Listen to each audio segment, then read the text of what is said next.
5장 16절과 15절과 16절의 말씀을 우리 함께 읽겠습니다. 그러나 이 은사는 그 범죄와 같지 아니하니 곧 한 사람의 범죄로 인하여 많은 사람이 죽었은즉 더욱 하나님의 은혜와 또한 한 사람 예수 그리스도의 은혜로 말미암은 선물은 많은 사람에게 넘쳤느니라. 또 이 선물은 범죄한 한 사람으로 말미암은 것 같지 아니하니 심판은 한 사람으로 말미암아 정죄를 얻으나 은사는 많은 범죄로 말미암아 의롭다 하심에 이름이니라. 아멘. 오늘 본문도 여전히 한 사람이라는 단어가 등장하는데요. 지난주에 우리가 나눴던 아담 그리고 예수를 비교하는 말씀입니다. 이 두 절을 여러분 관찰해보면 좀 특이한 점을 발견할 텐데요. 그 한 사람으로 인하여 범죄함을 얻었다 라는 표현이 있습니다. 아담이죠. 또 한 사람으로 말미암아 은혜를 입었다. 예수겠죠. 그 한 사람으로 말미암아 범죄함을 얻었다. 이 표현을 횟수를 찾아보면 총 3번 나옵니다. 반면에 예수 그리스도를 가리키는 한 사람, 그로 인하여 은혜를 입었다, 은사를 입었다, 선물을 받았다. 이런 표현을 세보면 총 6번이 나옵니다. 사도 바울이 2000년 로마 교회 교인들에게 설교를 하면서 던지는 메시지입니다. 비교해라. 아담의 범죄의 결과를 비교해라. 한 사람이신 예수 그리스도로 말미암아 얻어진 은혜를 비교해라. 3대 6이다. 곧 풍성함이다. 복음은 풍성함을 말하는 것이다. 라는 메시지죠. 여러분, 성경은 온통 이렇습니다. 여러분, 신명기 5장 7절부터 10절의 말씀을 보면 이런 말씀이 등장하는데요. 여러분들이 이 신명기 5장 말씀을 읽으면서 3, 4대 벌을 내릴 것이다. 1000대까지 복을 누릴 것이다. 이 두 개의 단어 중에 여러분들이 어디에 눈이 먼저 가는지를 보시면 여러분들이 예수 그리스도 안에서 풍성함을 누리는 것인지 아니면 예수 그리스도 안에서 풍성함을 누리지 못하는 사람인지를 알 수 있는 기준입니다. 하나님의 말씀을 듣고도 순종하지 않으면 3, 4대 벌을 받는다. 여기에 여러분들이 겁을 먹으면 여러분들은 예수 그리스도 안에서 풍성함을 누리지 못하는 사람입니다. 3, 4대 벌을 내린다에 대한 초점을 맞추는 것이 아니라 1000대까지 복을 누린다라는 데 초점을 맞추라고 성경은 기록하고 있는 것입니다. 3대 6, 3대 1000입니다. 여러분들이 한 사람의 범죄로 말미암아 정죄함을 이뤘다. 이것은 3번입니다. 한 사람이신 예수로 말미암아 은혜를 입었다, 선물을 받았다, 은사를 입었다. 총 6번입니다. 3, 4대의 벌을 받는 것입니다. 1000대까지 복을 받는 겁니다. 고린도전서 3장에도 똑같은 말씀이 나옵니다. 여러분, 이 본문의 말씀을 보며 여러분들은 금과 은과 보석으로 지은 집, 나무나 풀이나 짚으로 집을 지은 집, 그로 인하여 불로 태워본다. 여기에 여러분들이 초점이 맞춰지면 여러분들은 예수 안에서 풍성함을 누리지 못하는 사람입니다. 우리는 이 본문에서 여러분들이 정확하게 초점을 잡아야 될 본문은 터이신 예수 그리스도입니다. 이 터이신 예수 그리스도 위에 누군가가 금과 은과 보석으로 집을 지은 사람이 있습니다. 이 터 위에 누군가가 금과 은과 보석이 아니라 나무나 풀이나 짚으로 지은 인생이 있습니다. 결론, 똑같다는 말입니다. 어디 안에 부끄러울 필요가 없다는 말입니다. 자괴감을 가질 필요가 없다라는 말입니다. 나무나 풀이나 짚으로 집을 지은 인생이건 금과 은과 보석으로 집을 지은 인생이건 모두가 다 예수 터 위에 있으니 당시의 삶은 풍성하다는 메시지를 전달하는 겁니다. 출애굽기 7장에 보면 하나님의 모세를 통하여 애굽의 바로에게 재앙을 내리기 시작합니다. 소위 10가지 재앙입니다. 이 10가지 재앙이 7장부터 10장까지 숨가쁘게 돌아갑니다. 피재앙으로 시작해서 개구리 재앙, 이재앙, 파리 재앙, 숨 돌릴 틈도 없이 막 연타로 날아갑니다. 그런데 마지막 9번째 재앙, 암흑의 재앙에서는 그 암흑의 재앙을 내린 후에 10가지 재앙, 10번째 재앙이 보이질 않습니다. 10번째 재앙은 장자의 죽음의 재앙입니다. 이 장자의 죽음의 재앙은 7장부터 시작했으니 10장까지 9번째 재앙에 이어서 11장에 순서상으로 장자의 죽음이 나와야 한 겁니다. 그런데 이 마지막 재앙에 대해서는 11장에서 예고합니다. 숨을 줍니다. 기회를 줍니다. 하나님의 풍성함입니다. 아니, 바로를 쓸어버리기로 작정하셨으면 연타로 쓸어버려야죠. 그런데 하나님은 이 악한 바로까지도 기회를 주시기 위하여 마지막 10번째 아들의 재앙에 대해서는 예고를 합니다. 그리고 12장에 가서 장자에 대한 심판을 내리십니다. 악인에게도 풍성함을 주시기를 원하시고 하물며 하나님의 사람에게 풍성함을 주시기로 작정하신 하나님은 천대삼, 육대삼 장자의 죽음을 바로 시행하지 아니하시고 예고하시는 그 하나님의 사랑이 하나님께서 우리에게 주신 아버지 하나님이라는 사실입니다. 자, 그러면 이 아담이 지은 죄가 도대체 무엇이며 그로 인하여 왜 많은 사람이 죽었다는 말인지, 도대체 이게 무슨 말인지 우리가 묵상을 해보겠습니다. 여러분 15절 보십시오. 우리 15절을 같이 읽겠습니다. 시작. 그러나 이 은사는 그 범죄와 같이 아니하니 곧 한 사람의 범죄를 인하여 많은 사람이 죽었은즉 더욱 하나님의 은혜와 또한 한 사람 예수 그리스도의 은혜로 말미암은 선물은 많은 사람에게 넘쳤습니다. 자, 아담이 지은 죄로 말미암아 우리가 죽었다는 말이 맞는 말인가? 저는 믿지 않습니다. 저는 이 15절에 아담이 지은 죄로 말미암아 내가 죽게 되었다는 이 문자적 신앙을 저는 믿지 않습니다. 아니, 왜 아담이 지은 죄가 왜 내까지 죽어야 되는 겁니까? 아담이 죽어야 되는 거죠. 아담이 죽고 끝나야 되지 왜 내까지 아담이 지은 죄로 말미암아 죽어야 된단 말입니까? 여러분들이 이것을 어떻게 아멘으로 고백합니까? 저는 아멘으로 고백 못합니다. 저는 문자적으로 이걸 믿지 않습니다. 여러분들이 이런 말씀을 문자적으로 믿기에 사기꾼들에게 농락을 당하는 겁니다. 그 사기꾼들은 바로 가계 저주론을 퍼붓는 나쁜 목사들입니다. 당신의 가게에 흐르는 저주를 끊어야 산다라고 하는 유의 책들이 사기꾼들이요. 바로 그것들이 바로 아담의 저주가 내까지 왔다라고 하는 문자주의적 신앙에 근거하는 겁니다. 참고로 이 가계 저주론을 주장했던 메릴린 히키라는 사람의 말을 들어보겠습니다. 이 사람이 가계 저주론의 정의를 이렇게 내립니다. 사람들은 부모로부터 혈액형, 성격, 재능 같은 것만 유전되는 것으로 알고 있는데 그렇지 않다. 그의 조상의 영적인 것도 유전된다. 그래서 그의 조상에 의해서 복도 유전되고 그의 조상에 의해서 저주도 유전되고 있다. 사람들은 이러한 사실을 모르고 있다.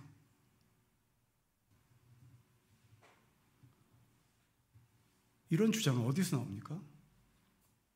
아담이 지은 죄가 나까지 왔다는 문자적 풀이 때문에 그런 것입니다. 저는 믿지 않습니다.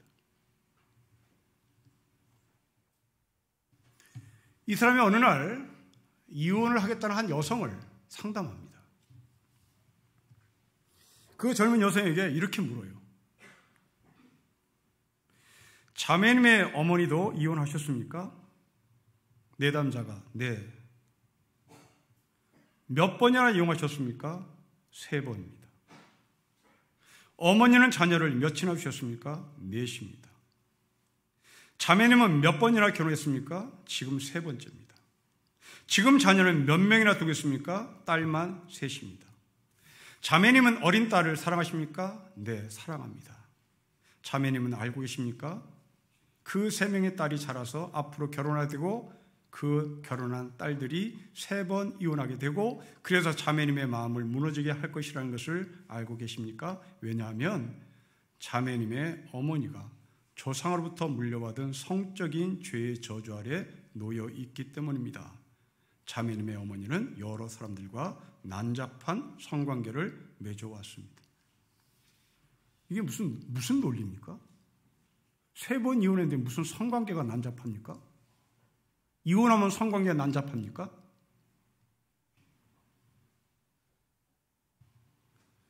이것을 설교라고 듣고 앉아있으면 우리는 우리 영혼이 파괴되는 수순을 밟고 있는 것이죠. 이혼하신 여러분, 성관계가 난잡해서 이혼했습니까? 아니, 이혼했기 때문에 성관계가 난잡합니까?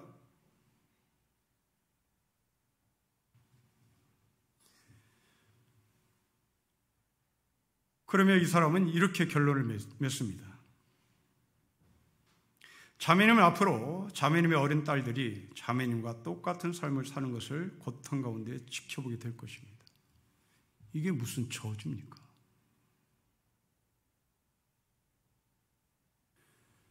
여러분, 아담이 죄를 지은 것 때문에 내가 지금 저주를 받습니까? 지난 시간에도 말씀드렸다시피 하나님은 아담과 하와에게 저주를 퍼본 적이 없습니다. 하나님은 뱀에게 저주를 퍼붓고 땅에게 저주를 퍼붓지 하나님은 죄를 지은 아담과 하와에게 저주를 퍼붓지 않았어요. 어디서 회개망측한 저주로 인한단 말입니까? 여러분 가정에 이혼하신 딸이 있습니까? 이혼할 만이니까 했겠죠. 남편이 폭행하니 도저히 살 수가 없어서 이혼하는 건 당연하지요. 당연하지요. 나라도 이혼하라고 권면했겠습니다. 그것을 어떻게 저주라고 말할 수 있겠습니까? 남편이 아내를 폭행해서 견디다 못해 자식을 데리고 나와 이혼한 그 어머니에게, 그 여성에게 누가 저주라고 말할 수 있겠습니까? 잘한 거죠. 자식을 위해서 잘한 것이고 자기 몸을 위해서 잘한 것이죠. 그것은 1000번 만번 이혼해야 마땅한 것이죠. 그러면 도대체 아담과 하와가 죄를 졌단 말이에요. 그리고 우리에게 왔다는 말이 도대체 무슨 말일까요? 여러분 다시 창세기로 돌아보겠습니다. 아담과 하와는 선악과를 따먹었습니다. 이 선악과는 하나님이 만드셨습니다. 우리는 이 지점에서 하나님께 시비를 겁니다. 왜 하나님은 선악과를 만들어 놔서 우리를 시험 들게 했냐는 겁니다. 선악과를 만들지 않았다면 우리가 선악과를 따먹을 이유도 없고 선악과를 따먹지 않았다면 우리는 지금 이 세상에서 에덴 동산의 삶을 살 텐데 왜 하나님은 선악과를 따먹냐고 시비를 겁니다. 저는 그렇게 말하고 싶지 않습니다. 선악과는 만들어 써야 되는 겁니다. 선악과는 있어야 되는 것입니다. 선악과는 반드시 있어야 되는 겁니다. 문제는 그 선악과를 따먹었다는 데 문제겠습니다. 여러분, 다시 이 이야기를 깊이 들어보십시다. 선악과를 따먹었다는 것은 무슨 문제가 있을까요? 여러분, 성경은 하나님께서 선악과를 따먹지 말라고 얘기했습니다. 다시 말하면 선악과를 하나님께서 만들어 놓으시고 사람들에게 이것이 선악과다, 너희는 선악과를 바라봐야 된다라는 메시지입니다. 그렇습니다. 선악과는 바라보는 것입니다.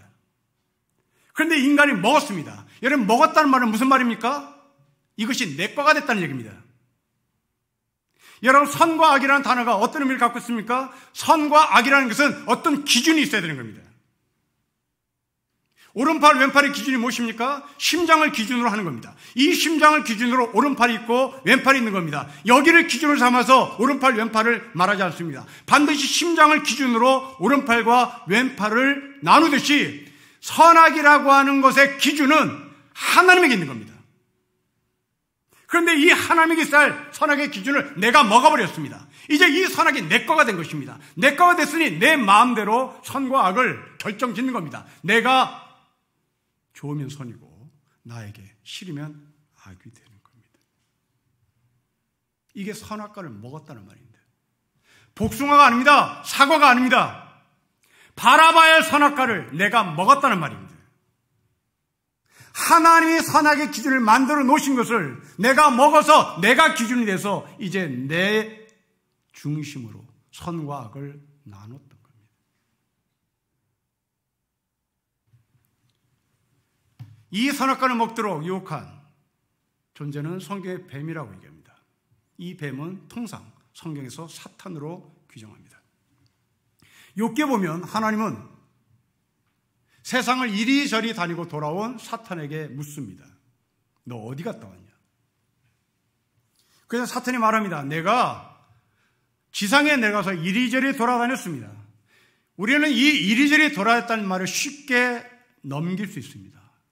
그러나 이것을 한 번 더 깊이 생각해 보면 이리저리 돌아다녔다는 말이 굉장히 심각한 메시지가 담겨져 있습니다. 사탄은 이 지상에 내려와 사람들이 사는 세상을 이리저리 돌아다녔습니다. 이때 하나님이 묻습니다. 너 누구 보고 왔냐? 뭐 보고 왔냐고 묻습니다. 그러자 사탄이 말합니다. 나 욥을 만나고 왔다. 그 욥이 어떻다고 생각하냐는 겁니다. 사탄이 말합니다. 당신이 이 사람에게 복을 내리기 때문에 이 사람이 하나님께 순종하는 것처럼 보이지 이 사람의 재산을 날려버리는 순간 욥은 당신을 믿지 않을 것입니다. 여러분, 이렇게 말하는 사탄이었던 뱀이었던 사탄이 어떤 심령을 갖고 있습니까? 여러분, 욥은 하나님께 순종하는 사람이었습니다. 사탄인 뱀은 그것이 고가웠던 거죠. 그것이 싫었던 겁니다. 밟아버리고 싶었던 것이죠. 이게 선악과입니다. 욥은 지금 하나님의 절대 기준에 살고 있습니다. 그런데 사탄은 욥이 하나님의 말씀에 순종하는 이유는 부자로 살게 해 주었기 때문이라는 겁니다. 욥은 절대적 기준이 하나님께 있었던 겁니다. 그러나 뱀은 그렇게 욥을 해석하지 않아요. 부자로 살게 했기 때문이죠. 여러분, 우리도 그렇죠. 우리가 부자로 살면 복받은 사람이고 우리가 부자로 살지 못하면 복받지 못한 것입니다. 공부 잘하는 사람은 착한 사람이고 공부를 잘 못한 사람은 착하지 못한 사람이죠. 내가 이해관계 속에서 도움이 되면 선한 사람이고 그렇지 않으면 악한 사람이 되는 것입니다. 내 편은 선이고 내 편이 아닌 사람은 악한 사람이 되는 것이죠. 얼굴이 깨끗한 사람과 얼굴에 흙먼지가 가득한 사람이 둘이 만났습니다. 여러분, 이 둘 중에 누가 세수를 할 것 같습니까? 흙먼지가 뒤집어진 사람이 세수할 것 같습니까? 천만에요. 얼굴 깨끗한 사람이 세수를 하러 갑니다. 왜? 자기 앞에 흙먼지가 씌어진 이 사람을 봤거든요. 흙먼지가 씌어진 이 사람은 얼굴 깨끗한 사람을 봤습니다. 자기 얼굴은 깨끗한 줄 압니다.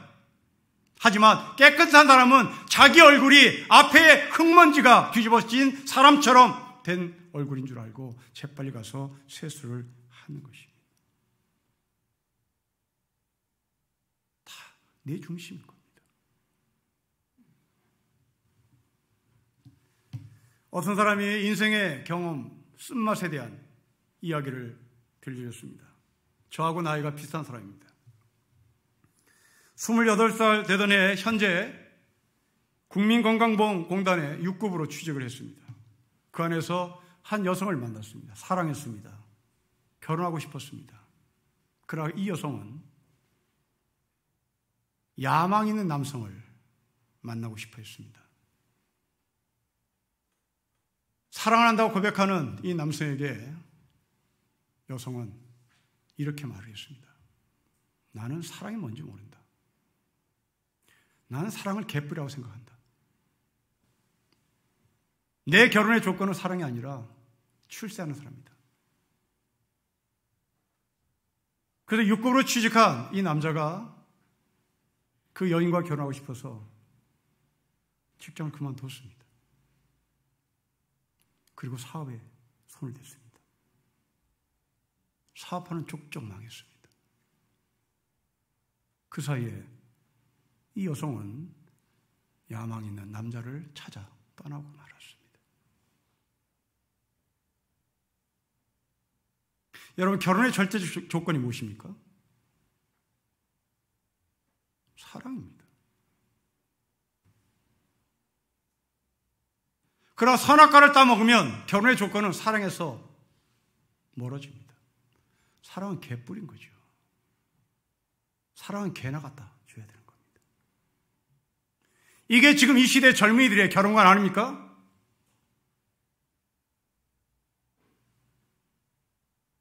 나에게 이해관계가 있어야 남편감인 거예요.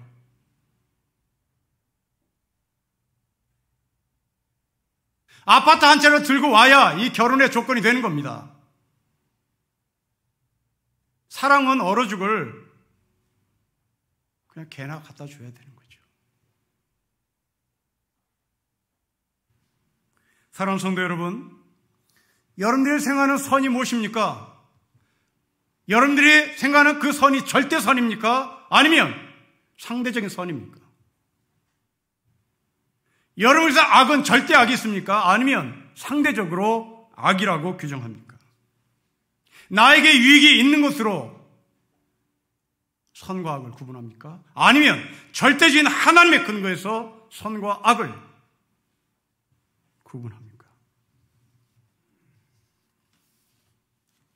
그렇다면 선악과를 먹지 말란 말이 도대체 무슨 말입니까? 선악과를 따 먹는 것이 아니라 보는 것이요. 이 보는 것이라는 것은 결국 하나님이 정하신 기준을 말하는 것인데 이 기준이 도대체 무엇이란 말입니까? 여러분 15절부터 16절에 그 하나님이 정하신 절대적 선과 악의 기준이 뭔지를 한번 볼까요? 여러분 15절과 16절을 다시 읽겠습니다. 시작. 그러나 이 은사는 그 범죄와 같지 아니하니 그 한 사람의 범죄로 인하여 많은 사람이 죽었은즉 더욱 하나님의 은혜와 또한 한 사람 예수 그리스도의 은혜로 말미암은 선물은 많은 사람에게 넘쳤느니라.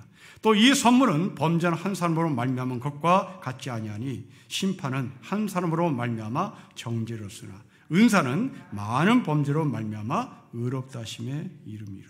모르겠습니다. 뭐가 지금 복잡했죠.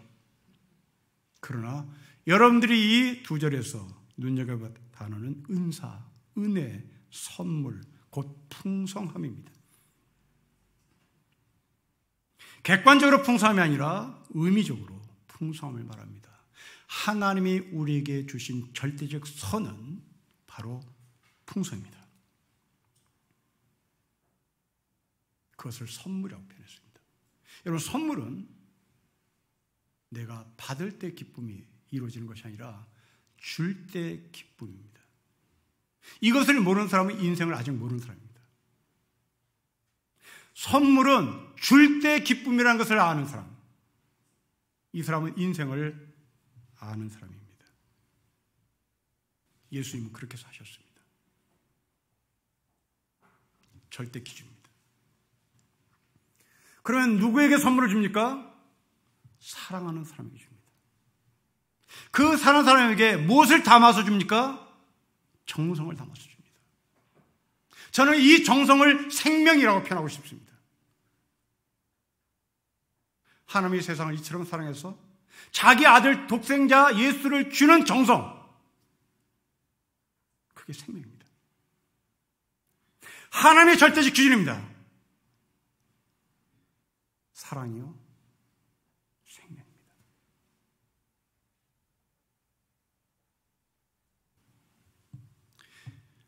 파일럿들이, 공군 조종사들이 전투기를 조종할 때 비행 착각이나 함정에 빠지곤 한답니다.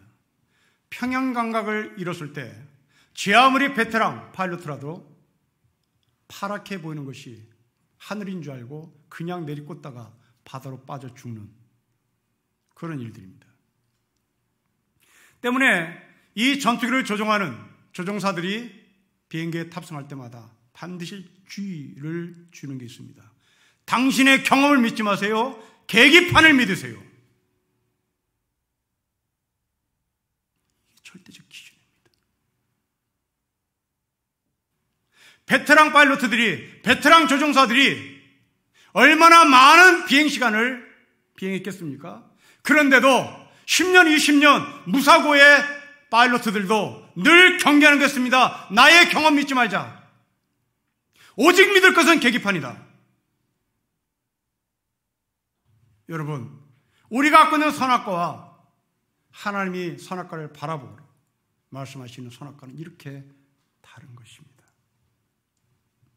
교회의 존재 이유, 목사가 여러분 앞에 서야 할 이유, 그것은 우리를 항상 객관화시키는 작업, 우리를 항상 상대화시키는 작업을 훈련시키는 것, 바로 그것이 목사가 해야 할 일이고 교회가 해야 할 몫입니다. 여러분의 주관에 빠질 때마다 밖으로 끌어내는 겁니다. 여러분들이 계기판을 보지 않고 나의 경험을 보려고 할 때마다 그 경험 밖으로 끌어내는 겁니다. 그렇지 않으면 죽기 때문입니다. 자기의 기준, 그것을 파괴시키는 겁니다. 하나님께 그 기준을 두도록 훈련받는 것이 교회입니다. 지난주에 소개한 노숙자들이 쓴 책에 어머니에 대한 이야기가 있습니다. 이 어머니는 남편의 폭행에 의해서 자식을 데리고 나온 어머니입니다. 10살 되던 해 추석날 어머니가 자기에게 옷을 입히면서 할머니 집에 보냅니다.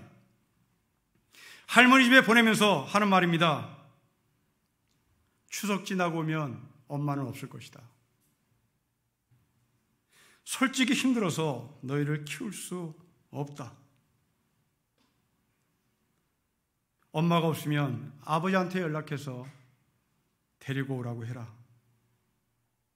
나는 지쳤다. 그리고 기차표를 사주며 기차를 타기 위해서 플랫폼 안으로 들어가는 자기 아들을 쳐다봅니다. 아들도 어머니를 쳐다봤겠죠. 그런데 이 아들은 어머니가 자기를 쳐다보는데 울지를 않더랍니다. 자기 눈에는 잘 됐다. 그런 얼굴로 웃는 것처럼 보였답니다. 우리가 가지고 있는 경험, 선악과를 먹고 세상을 바라보는 시각의 결론은 이 어머니를 어떻게 해석하십니까? 자식 버린 파렴치한 엄마입니다. 그러나 저는 그렇게 보지 않습니다. 솔직히 힘들다.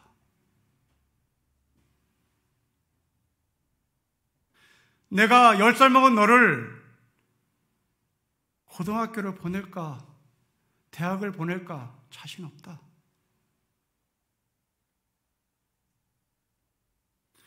여러분, 이 어머니를 누가 손가락질하겠습니까? 우리나라의 어머니는 남편이 죽는 순간 힘듭니다.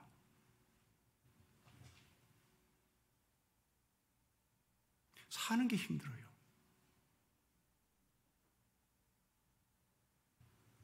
지금 이 땅에는 정말 힘들어서 못 키우겠다.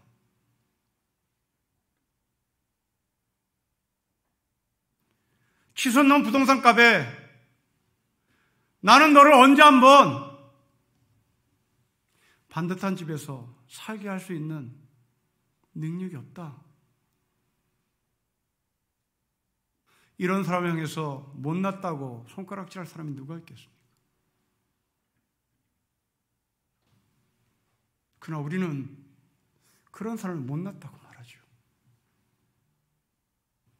한 달에 200만 원씩 들여 학원비를 보내는 부모를 보며 나는 뭐하나 정말 솔직히 힘들어 못 살겠다. 그런 부모가 왜 손가락질을 받아야 된단 말입니까?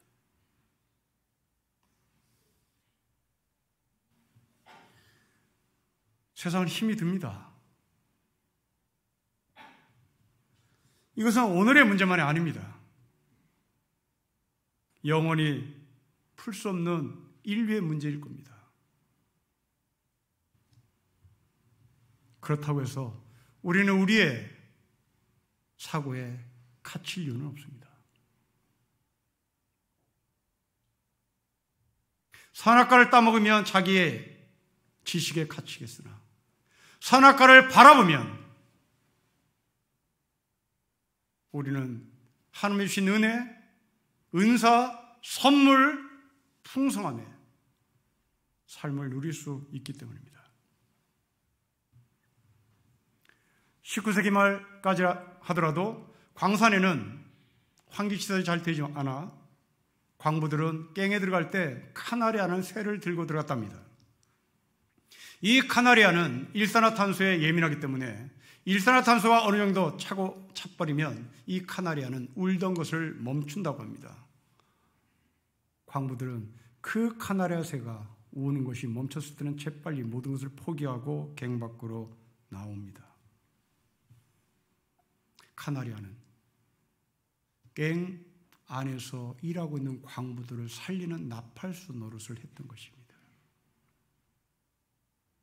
제 아무리 베테랑 광부들도 자기에게 기준을 두지 않고 카나리아에게 기준을 둡니다. 그 카나리아는 광부들을 살리는 기준이었습니다. 여러분, 이 세상은 모두가 미쳐 돌아가는 세상인 것 같습니다. 모두가 다 지금 일산화탄소가 가득 찼는데도 불구하고, 그래서 내가 죽어가고 있음에도 불구하고 죽어가는 줄도 모르고 열심히 삽질을 하고 있습니다. 이때 세상의 빛으로, 세상의 소금으로 부름받은 저와 여러분들이 이 세상의 카나리아의 역할을 감당해야 된다는 겁니다. 모두가 목이 말라 돈이 부러워 권력을 갖고 싶어 열심히 광맥을 찾고 열심히 삽질을 하고 있을 때 우리는 카나리아의 위치에서 이제 일산화탄소가 가득 찼습니다. 죽어갑니다. 나와야 합니다. 나와야 합니다. 외치하는 나팔수 노릇을 해야 되는 하늘의 기준을 갖고 있어야 될 것입니다. 자기 경험, 자기 생각에 갇혀있는 사람을 만나면 참 피곤합니다. 그들과 대화하면 정말 답이 나오지 않습니다. 왜? 그들은 자기 세계 속에 갇혀서 자기 이외의 다른 것들을 나쁘다고 말하거나 서운하다고 말하거나 판단하기 때문에 그렇습니다. 자신은 양보하지 않고 양보만을 원하기 때문에 그렇습니다. 이럴 때 카나리아처럼 선악과를 먹는 사람이 아니라 바라보는 사람은 통 크게, 풍성하게 그렇게 양보를 요구하는 사람에게 기꺼이 양보를 할 수 있습니다. 이런 배려심을 세상에 알아주지 않아서 우리가 서운할 때도 있으나 이렇게 사는 것이 바로 예수 그리스도를 따르는 것이기에 저희는 하는 것입니다. 신영복 선생의 감옥으로부터 온 사색의 책이라는 보면 감옥 속에서 이 신영복 선생이 경험한 마늘 이야기를 우리에게 들려줍니다. 추운 겨울 서대문 교도소 지긋지긋하게 춥습니다. 모두가 들어가면 동상에 걸리는 그 지긋지긋한 서대문 교도소에서 혹독한 겨울을 지나며 관찰한 마늘 이야기입니다. 썩어 문드러져서 냄새나는 놈? 저 하나만 썩는 게 아니라 옆에 쪽까지 썩게 만드는 놈? 새들새들 시들었지만 썩기만은 완강히 거부하고 그나마 매운맛을 간신히 지키고 있는 놈? 폭삭 없어져 버린 놈? 반대로 마늘 본연의 생김새와 매운맛을 생생하게 간직하고 있는 놈도 있습니다. 그러나 그 중에서도 우리를 가장 흐뭇하게 하는 것은 그 속에 싹을 키우고 있는 놈입니다. 교도소의 천장 구석에 매달려 그 긴 혹독한 겨울을 겪으면서도 썩지 않고 새싹을 키워온 그 생명의 강인함에 놀라지 않을 수 없습니다. 인류는 지금 혹독한 겨울을 지내고 있습니다. 그리고 우리는 또 혹독한 겨울을 견뎌야 합니다. 썩어 문드러지는 놈, 냄새나는 놈, 겨우겨우 향기를 유지하는 놈? 아니, 그 혹독한 겨울에 싹을 틔우는 소망의 사람. 이게 하늘의 절대적 기준을 가지고 살아야 할 우리의 소망입니다. 성도 여러분, 언제 한번 여러분들이 남에게 소망을 전해보신 적이 있습니까? 그렇다면 여러분들은 선악과를 따먹은 사람이 아닙니다. 여러분들이 남에게 썩은 냄새만 전달하고 있다면 여러분들은 선악과를 따먹은 사람입니다. 선악과는 따먹는 것이 아닙니다. 바라보는 것입니다. 내가 기준이 아닙니다. 하나님이 기준입니다. 그 기준이신 하나님은 우리에게 사랑이라고 말합니다. 그 사랑의 결과는 생명 존중입니다. 사랑하는 성도 여러분, 사랑하며 삽시다. 생명으로 삽시다. 생명은 살라는 명령입니다. 밥 먹고 사는 것이 생명이 아닙니다. 살라는 명령입니다. 무엇으로요? 사랑으로요. 사랑으로 생명을 살라고 명령하십니다. 여러분의 자녀, 여러분의 부모, 여러분의 남편, 아내, 사랑하는 명령을 받았으니 우리는 사랑해야 하겠습니다. 절대 기준입니다. 살아계신 예수를 바라보는 그 신앙을 통하여 우리가 사랑을 공급받기를 주 이름으로 축복합니다. 기도하겠습니다. 하나님 아버지, 혹독한 겨울에 싹을 냈던 마늘처럼 우리도 이 땅에 혹독한 겨울을 지내며 소망의 사람으로 남고 싶습니다. 그 소망의 사람은 말씀을 통하여 사랑하는 사람이요, 그 사랑을 통하여 생명을 잉태하는 사람인 것을 고백하오니 아버지, 사랑의 결과인 생명으로 이 땅을 살게 하여 주십시오. 주 예수 그리스도의 이름으로 기도합니다. 아멘.